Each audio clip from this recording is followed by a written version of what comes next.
thank everyone again for taking the time to come out. It's been a really good a summer for us. We've had a lot of our kids on campus. They've been working extremely hard. And really haven't done anything up to this point media-wise, just because you're trying to put a roster together, making sure you know who's going to be on your team. I think we know. I think our roster's set.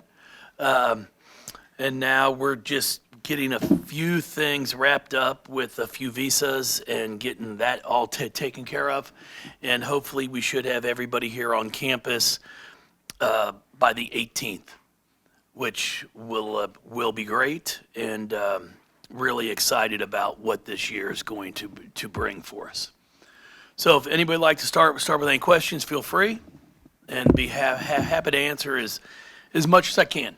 Coach, can you start with Brittany and the new hire on your staff? When you and Steph had a long relationship, but how do you replace someone that's been with you for that long?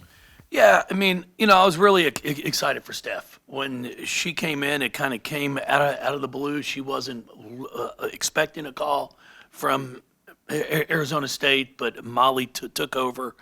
And, Steph had played there. She's from the West Coast. And it was just a great opportunity for her to be able to get back to her alma mater. It's a place where I think eventually she would like to retire to as well. And it all lined up. And, when she came in and we talked, I told her, I said, we joked about it, but I said, you've got two choices, in my opinion, and that's either resign and take the job, or I fire you and you take the job. Which one do you want? And it was a great run. We had an unbelievable success here. We have, and I'm really excited for her now. She's excited to be someplace where she played and put a lot of time and sweat into, and now she's going to help them rebuild that to where it has been in the past. And with Brittany, we took our time and really tried a lot of different options for, who could come in and bring us not necessarily the exact same thing that Steph did, but who could bring us something that could enhance our program, enhance our staff, and we thought Brittany was a great fit. Obviously, she had a ton of success at NC State. Wes is a good friend of mine. I talked to Wes about her as well. And Brittany has aspirations of being a head coach one day, and she thought it would be good for her career to work for one more person. Obviously, Wes has done fantastic, and now coming in here gives her an opportunity to have two people who can pick up the phone for her when a job comes open that she wants and try to help her get. Jeff, you lost some valuable experience from last year to graduation. And is there new players stepping up into larger leadership roles during this offseason that you've liked? Well, I think that's the way it's going to be every year, not just to graduation, but with the portal, the transfers.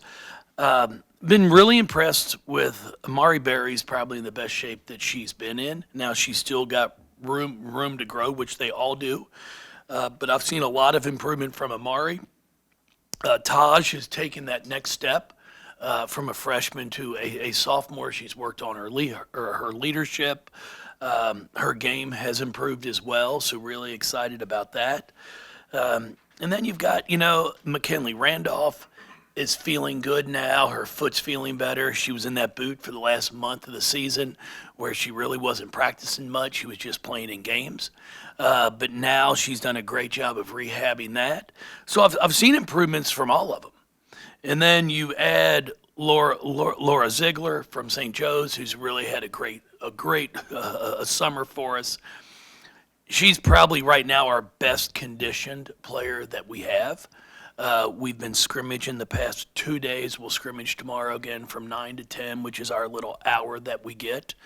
I waited till the last week to really have 4 days that we can scrimmage for an hour. And you can tell from our time scrimmaging that she's in great shape. She rebounds the ball extremely well. She can pass it. She can score it. she's going to bring a lot of experience to our team, which is going to be something that I think all of our fans are really going to enjoy. Raina Scott and then Skylar are two transfers also that are adjusting to the way we do things. Raina, from our first scrimmage on Tuesday till today, looks like a different player. Really starting to understand what we're trying to do. I want our point guards to be explosive. I want them to score, but at the same time, we got to take care of the ball. On Tuesday, she turned it over about 9 times. And today it was once. So really, I'm seeing the growth. She's up there. She's watching film. She wants to be a leader. She wants to be a point guard. So really excited about her. I mean, all of them. And then we have a few that we're getting healthy. Isla had her surgery in April. She'll hopefully be released in September. Grace she's been participating in individual skill work, but not 5-on-5 yet. We're still getting her legs stronger from when she tore her ACL two Julys ago. So it's just one of those things. She was able to play in her high school season there at the end. But we want to make sure that she's in a place where the leg strength is about equal in both. But she's been looking really good in workouts. We're hoping in the next month or so that she'll be cleared for 5-on-5. So it's been a good summer. I've been really impressed with them, and it's going to be fun to see as we continue to work who's going to take that next step. Jeff, you've mentioned how everyone on the team has made meaningful progress this summer, but specifically, how has Tajianna Roberts looked so far coming off of that really impactful freshman campaign? Well, Taj has gotten stronger. She's really worked hard in the weight room, which is something that we had talked about at the end of the season. So you'll notice her strength, her shooting, her ball handling has gotten better, and she's really doing a nice job of understanding how to get her teammates the ball as well. So I'm just really excited for her. I think she's put the work in. She understands, I had a good freshman year, but there's more to come. And she was not just going to say, hey, I'm good enough. This is what I want to be. So just really been impressed with the work that she's done. Jeff, kind of piggybacking off Yep. of that, and you touched on it a little bit just with Taj's growth, but for her to take that next step and really be a leader on this team, I mean, how impactful can she be for this group? And what were those conversations like maybe in the offseason about keeping her and the impact she can make here? Well, the conversations were short because she wants to be great. So it's not like you're trying to convince someone, no, you've got room to grow. This is what you have to work on. She wants to be elite. So she has the mindset and the understanding of knowing, hey, I've got to continue to work on my ball handling. I've got to be able to get my shot off a little quicker at times, score in small areas. And at the same time, there's also leadership skills. As a freshman, sometimes you go through your ups and downs, and now she understands, even if it's a bad quote game for her, I might not score the ball as much as I want. She's still got to have an impact on the floor for us from a leadership side. And she's really been working hard on taking care of those things as well. And it starts with workouts. You might not shoot the ball great, but how are you handling it?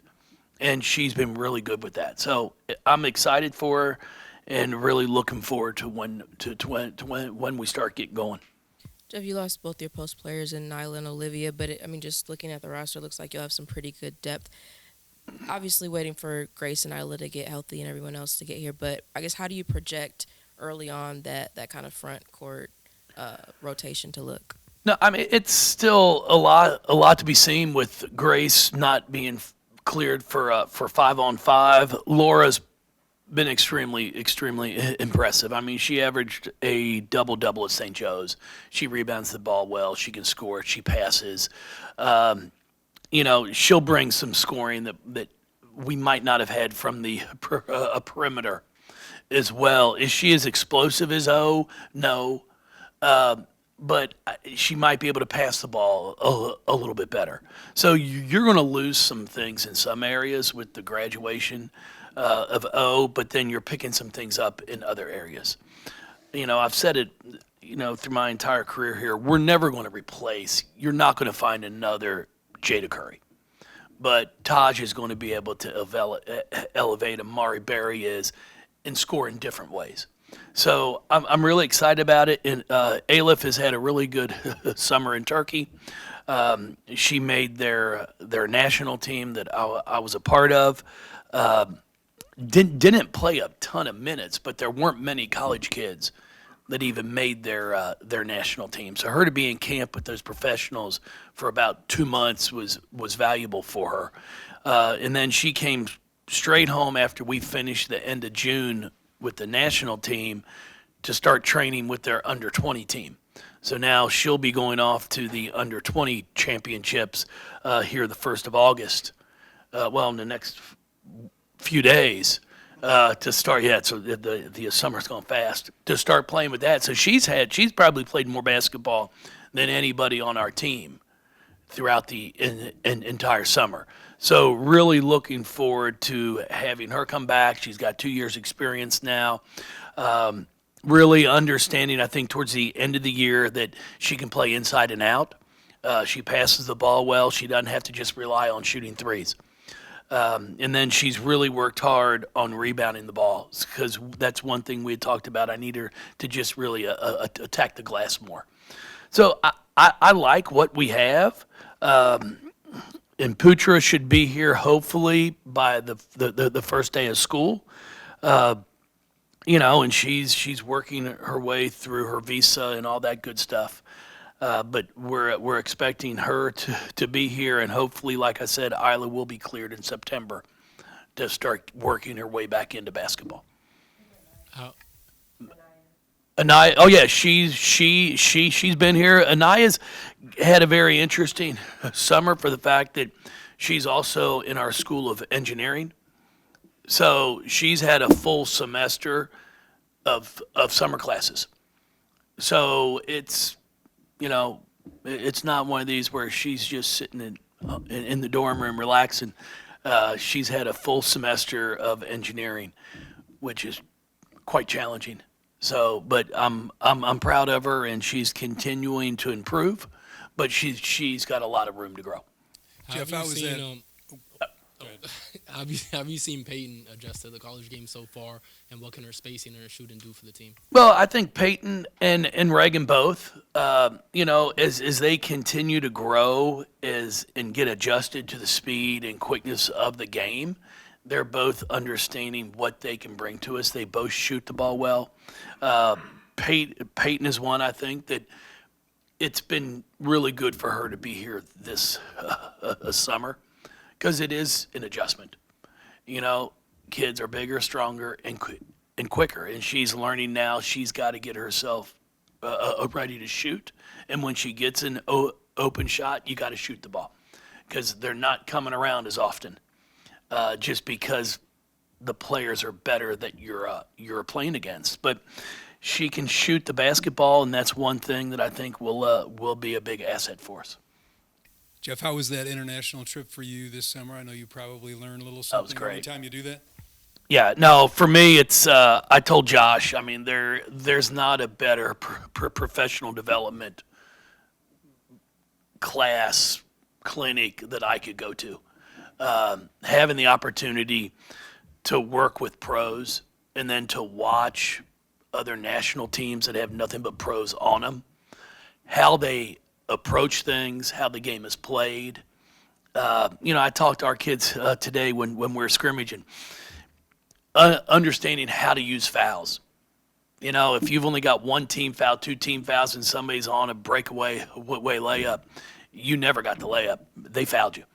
They know how to play. They know how to attack a ball screen. So it was great. I was able to sit there and work with the players for about 3.5 weeks, and then have the chance to go to a ton of games. The Belgium team that won it was coached by Mike Mike Tebow, who was the coach for the Mystics, our national team, assistant coach, and I had no idea until he rolled into the hotel in Athens that we were in, and we were both like, "Well, what are you doing here?" So it's very, very well coached, great players. So it was a great summer for me. I really enjoyed it. Really Jeff, enjoyed it. you're headed into the 19th year. I mean, Yeah. Is there like ever a pinch me moment that you have been doing it for this long, and how have you maybe seen yourself transform over the course of this time? No, I mean, it's all changed. I mean, it's 19 years. It's been great. There's no question about it. I mean, and do I wonder how where all the years have gone? Yeah, I mean, it's gone by fast.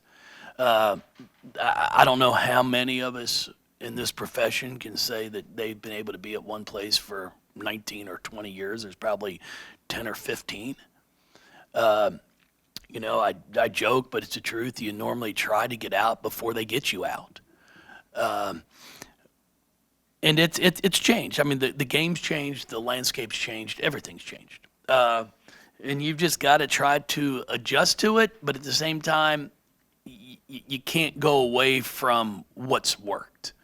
It's what I told our kids today. I mean, I'm all for coming to practice every day and just saying, let's go hard. Let's have a great day. And if they do it, fantastic. But there's some days you got to motivate them. You got to coach them hard. Because I also know what their aspirations are. I know when they come in my office and they say, I want a chance to be a pro. And I tell them, I know what it looks like. And what you've done the past week doesn't look like it. So if you want me to just keep telling you great job, you're not going to get where you want to get. So you've got to be willing to allow us to coach you. And you got to be willing to be uncomfortable.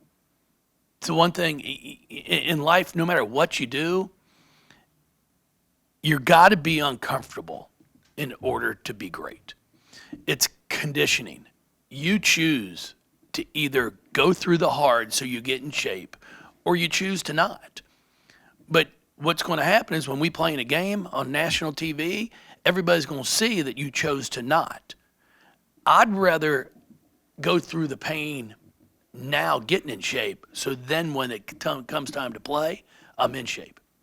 So we've talked about that with all of them. Obviously, with NIL and rev share, that's all changed a ton. It's just something that we're all trying to adapt to. We're all trying to figure out in this recruiting. When you're recruiting against somebody that might have more than you have, you got to figure out what's important. Who do you go after? Because it matters. I mean, I tell people all the time,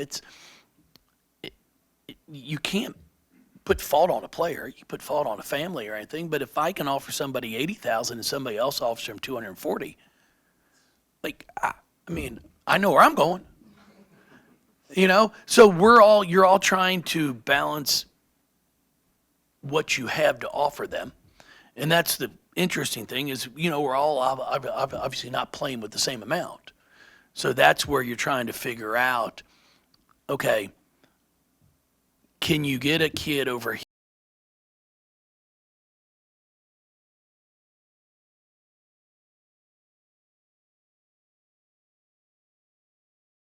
enough? Unfortunately, it's not going to come down to money. It's not going to come down to money, and it's hard to say. I mean, we all want to say that, but everybody here has a job. If somebody called and offered you 3 times to switch stations, I got a feeling you might switch. I might see a different logo on your camera. So it happens. So as coaches, you've really got to make sure you're doing the right job of finding which ones, okay, here's who I can afford. This is what I'm going down. And then at the same time, you got to make sure as incoming freshmen, it's like, do I put 6 figures into an incoming freshman, or do I wait till the portal comes open to a kid that I know has played and they've done it? Because the pressure has changed. And not on coaches, on players. I feel for them. I mean, the college experience is kind of a little changed some now. The days when I played at Northern of going up to Skyline and maybe having a few too many to drink at the little local establishment on the top of the hill, you come to practice on Saturday morning, it might not have been a great day. Well, now the problem is you might be sitting there at a bar next to someone who's like, I gave $100,000, and you're sitting here, you're drinking. You lose a little bit. And I'm not saying you're supposed to drink in college, but let's not be naive, people. Okay, so you lose a little bit of that college innocence, if you want to call it, because now there's pressure, man. There's pressure. You're sitting there, you're getting paid. The pressure is real for them, and it's great that they do get the opportunity, because there are kids that our own players who they've done a great job of saving, putting money away, investing it, where if they're smart about it, it can truly be generational wealth. It really can, and I'm hoping that they'll continue to save it. But yeah, it's all changed. Does that, to go off that a little bit, how difficult is it make that high school recruiting now? I think only 10 of the top 50 girls have committed at this point in the class, which last year was like 30 of 50. Is that why the process has slowed some on their end, and how difficult has it become for you guys? Well, it's changed. I mean, I think that's part of why some of it has slowed up. And for us, we're just trying to be very careful on, first off, you only have so much money to pay your players. So I think eventually I'm hoping to get down to maybe 10 to 12 players. And you might have 13, you might have 14, and some are just happy to be on a scholarship, okay, which sounds crazy anymore. But, like Asia Durr was on a scholarship. Dana Evans was just on a scholarship. And we say just on a scholarship. You got kids that would die to not have to borrow money. But you've got a certain amount to pay. So it's like, okay, if we can get down to 10 or 11, now all of a sudden the amount you can offer somebody is a little bit higher. But then you got to be planning for someone to transfer as well. You're dealing with some schools in rev share that might have 2.5 to 3 million. And if you're dealing with one, if a kid can get 3 times, and it happens, it's every coach will tell you, as the year goes on, you want your kids to play really well to a point. It's like, don't play too well, But it's what makes it fun. I mean, we're sitting here each year. It's no longer, if you find kids that can stay 4 years at one school, I think it's going to be impressive. I mean, it's really, it's difficult, I think, on the men's side as well. I mean, in football, I mean, they might play for three schools in one season. It's crazy on that side. I've watched it. Kind of speaking on that a little bit more, when it comes to managing that budget and trying to figure out the best use of the money that you have, how many people are involved, I guess, in that decision? Is it up, like, you have kind of the final word, or are you trying to be a little bit more collaborative with your assistant coaches? Like, what does that look like, I guess? No, when it comes down to the final, I mean, obviously Josh lets me know, hey, here's what your rev share number is. Here's what you have to work with. And then at the end of the day, it's on me. Sure, we'll sit there and talk about it as a staff, but at the end of the day, it's going to be put onto me, and it should. I'm not going to sit there at a press conference and say, well, Jody said I should offer the kid $80,000. I only wanted $50,000. And I mean, and then you get into it of like, the interesting thing about it is there are players that I might say, okay, I think for us, because I'm trying to get a team together, you might be worth $80,000. But then somebody else might offer $120,000, and it's like, well, why aren't you offering $120,000, Jeff? You're only offering $80,000. I'm like, because I'm also trying to put a whole team in place. And that's where we're learning as it goes. Do you just try and get 5 elite players and say, here's $200,000 for 5? and then say the rest of you're just getting a scholarship, and find maybe 4 that are thrilled to be on scholarship that are good players that want to be here, but you pay your 5 a certain amount. So it's a juggling act right now. And the other thing is there's no true value per se of what does a starting point guard make in the SEC? What does a starting point guard make in the ACC? What's a starting post player? So we don't have that yet, and I think we're all trying to figure it out of what are the numbers. So it's not just building relationships with families and anymore. I mean, it's still a big part of it, but there's so much more into it now. I guess kind of going off of that, now that you're a GM too, I mean, is there anybody else that, I guess first, how do you balance those responsibilities, and is there anybody else that kind of helps with making those decisions as far as who gets how much ever? No. I mean, I taught Josh. Obviously, Josh is the one that tells me what we have. And then at the end of the day, like I said, I talk with my staff, but I've got my spreadsheet. And I plug them in knowing, okay, here's what we have. And then, like we did last year, I mean, we also have areas that if you transfer at the end of the year, we're going to have a savings. So we're going to save some. And then that allows me, if we go get a transfer, to pay them a little bit more on the front end so it would hit last year's cap, and then give them what their salary would be for the upcoming year.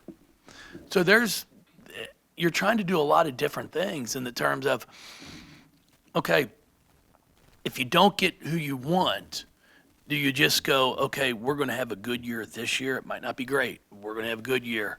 And then I'm going to save $250,000 of my cap to then go try and get three transfers that are big time. So the following year, we're going to be really good. So it's a matter of how it all works and what kind of finances do you have. Because there's schools above us that have more, but there's also schools below us that don't have as much. I mean, there might be a kid that's getting $50,000 at a school that's conference player of the year. And all of a sudden it's like, hey, I can go get $150. So now that school is also now trying to find the next one. So it's not how it used to be when you'd sign a Asia Dur, Dana Evans, Maisha, and go, okay, it's a 4-year thing. And you might have 1 or 2 transfer here and there, it happens. But now, if you don't expect it and plan for it, shame on you. Go ahead. Do you ever think, yeah, he'd spend 10 minutes just talking about money and salary caps in a press conference. You've had a lot of years where you knew the team, before you ever stepped into a preseason practice. You knew how you wanted to play and what type of team it was going to be. That's hard to do right now, but what do you have? What kind of feel do you have for this team and how it will be? We're going to try and play quick. I think we can play fast. I think we're going to try to make it as entertaining as possible for our fans. But at the same time, we have to cut our turnovers down. We can't turn the ball over at the same rate that we did last year. So that's one of the areas that we've talked about. We want to play fast but play smart. And then we're going to try to do a really, really good job of teaching our kids to know during the flow of a game who's got the hot hand. If someone's made 2 shots in a row, we got to get them the ball for a third time. And you might seem that say, oh, that's pretty simple. How can you not do that? There's my problem in the back. There's Taj right there in the window. But no, so those are things that we're going to really try to teach our kids to make sure that we can take advantage of moments in a game. Like, God, you've hit 2 in a row. Let's try to get them the third one. And then for our kids to understand, we're going to try to get you the ball, but the other team knows it too. So when 2 people run at you, now you got to get the ball to the open person. So I like our team. I really do. They're a great group of people, young ladies. They seem to get along extremely well. They've done a bunch of things outside of the basketball court together, which I think is important because you're adding new players each year, and you're trying to get a chemistry in place. Coach, earlier you mentioned that Taj is stepping up as his leader, but talk about Mac. I mean, she seems more vocal out there, and she seems like she's trying to, get everybody together in that sense. Yeah, Mac was a good leader last year as well. She's always talking. She's always vocal. Just really, I'm excited for her because she's feeling better. Her foot feels better. That's going to be, for Mac, it's not her work ethic. The kid's in the gym. She's working. We just got to make sure she stays healthy, and I think she can have a huge impact for us. Because she plays so hard. She knows how to play the game. She knows how to pass. She moves well without the ball. Just does a lot of things that if you're just a casual fan, you might not see. But when you break down film, it's really impressive to watch. I guess kind of going off of that a little bit, Jeff, you only lost one of the 8 freshmen. To be able to have everybody stay together, I mean, what do you attribute that to, and how much does that continuity help you moving forward? Well, we try to be as honest as we can with all of them before they even came in. Here's what we have. Here's what we're trying to do. And then, as I tell them, we're trying to win basketball games. So it's nothing personal. We're going to put the best players on the floor that we feel give us the best chance to win. We talk about that as a staff. Like, okay, who would you put out there? Who's yours? I have them write things down, so then my opinion's not overriding your opinion. But then once we all have it written down and it's 90% we agree, then it's pretty simple. But I do tell our kids, I mean, you've got every single day to show me what you want your role to be. If you want to be a scorer, then show me every day you can put the ball in the basket. And if you're not great at that, be a rebounder. Be a passer. Be a leader. Be vocal. I mean, there's so many things you can do to help a basketball team win. And that's what we're trying to get them all to understand. Be great at your job. Whatever your role is, be great at it. Jeff, Denmark, Turkey, Ukraine, Australia. You said a few years back that when you started the international thing that, going and doing, I think you did a camp one year, you did different things, you speak over there, you coach, that you wanted to try to get some. Is that where the international flavor kind of comes from? And does that impact the whole NIL thing? I mean, is it different in any way with the foreign kids? No, I mean, it's pretty much the same. It's viewed the same for them. We're just trying to go out and find the best players we can, no matter where they are. With Aleph, saw her play a few years ago over in Lithuania at a tournament. Like what I saw. Then with Laura, obviously she played at St. Joe's. And then have the opportunity to have her on the floor. It is nice to have international players because they are taught the game a different way. Their rules stay the same from when they start playing until they're finished. We have different 3-point lines. Our stuff changes. You go from halves to quarters and different. No, they're all one thing. You can't call a timeout as the ball's in play. When the basket's made, you can call timeout. A dead ball, you can call a timeout. But as a coach, I can't. When I see you're going to turn the ball over, I can't call timeout. The turnover is going to happen. So they're taught at a younger age how to play. And I've said it the past few years. I think technically they're really, really good in Europe. All around the world, really good. Athletically, they haven't caught up to us in a lot of areas. We'll wear them down come third and fourth quarters. And I think everybody saw that this past year in the Olympics. It's a great game with France. It's right down to the end, and we just eventually wore them out.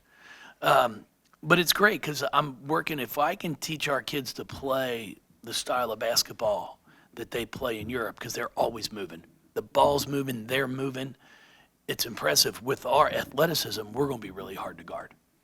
So it's been great for me. I've loved every second of it. I've been fortunate my family's been able to come to the events as well, to some of them. And yeah, I mean, what an experience it's been for my own kids to be able to see how basketball's played internationally. Jeff, just want to get on the record. It's a little offensive that you think we would just jump stations for more money. Oh, you would. You would. But a question about the international. How has that helped your foreign language skills over the years? Bad. My point. It's one of the things. Every kid I talk to, my own kid, it's my biggest regret. You know, in high school, you had to take 2 years of a foreign language. At least we did here in Kentucky. I took Spanish, 2 years of it. Mi casa, su casa. Cuantos años, señorita, señor. I can remember a couple things. That's it. But I never dreamed that I'd be traveling out of the country. I mean, I grew up in northern Kentucky, and we go to the lake at Barron, and, you know, we go a few places, but you never dreamed of getting on an airplane and flying. But back in the 80s and 90s, not many people that I knew were just flying places. Now kids are flying it everywhere. And it's one of the things I say, it's, I joke about it. We had a young lady that played for us at Maryland, Orly Norez, who, when I would recruit, I recruited her from Paris. And we'd be on the phone, and she'd always tell me, all because you're yelling doesn't mean I understand you any better. I'd be like, hello. And when I picked her up after about the first month at Maryland, she goes, Coach, do you know what a person is that speaks 3 languages? I said, trilingual, 2 languages, bilingual. So I'm like, oh, yeah, I'm aware. She goes, you know what someone's called that speaks 1 language? I'm like, looking at her, I'm like, no. She goes, American. You know, and I was like, oh my God, it's so true. And it's just because we can also fly 4.5, 5 hours and not leave our country. You know, we're sitting there in Istanbul, and I fly an hour and 20, and I'm in Athens. And then you fly another hour and a half, and you're in Italy. It's just, you know, where they can travel, you have to be able to speak different languages. And then I always say we're extremely spoiled. We're spoiled as Americans because I've been blessed to travel all over the world. And every time I get off an airplane, there's a sign that says exit. There's a sign that says car rental. They're in English. And I remember when Norika's family came for senior night from Japan. You land out here in Louisville, there's no signs in Japanese telling you where the exit is. You know, so we're spoiled in some ways and very fortunate that we are able to communicate because everyone, 99% of the world also speaks English. So I do wish I could speak another language, but unfortunately, hadn't gotten there yet. Still time.